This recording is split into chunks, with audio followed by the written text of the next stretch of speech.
সব সময় আল্লাহর কাছে এই দোয়াটা যেন আমরা করি, আল্লাহ কিয়ামতের দিন তুমি আমার হিসাব নিও না,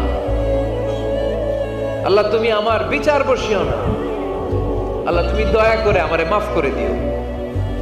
আল্লাহ যার বিচার করবেন ও জাহান্নামে যাবে, আর যার বিচার করবেন না সে জান্নাতে যাবে। আল্লাহ যদি বিচার করে আর পাই টু পাই হিসাব নেয়, নামাজ পড়লি না কেন, রোজা রাখলি না কেন, মিথ্যা বললি কেন, খাদ্যে ভেজাল দিলি কেন, মাছে ফরমালিন দিলি কেন, যৌতুক খাইলি কেন, ঘুষ খাইলি কেন, উল্টাপাল্টা করলি কেন, জিনা করলি কেন, একটার পর একটা প্রশ্ন বানে যদি সেই ভয়ঙ্কর দিনে আল্লাহ আমাদেরকে জর্জরিত করে, আমাদের কোনো উত্তর আছে? সেদিন আমাদের বাঁচার কোনো উপায় আছে? তাই আমরা সবাই আল্লাহর কাছে দোয়া করবো, আল্লাহ কোনো বিচার টিচার মানি না, কোনো বিচার করতে পারবো না, দয়া করবা। কথা কয় না? কি করবে?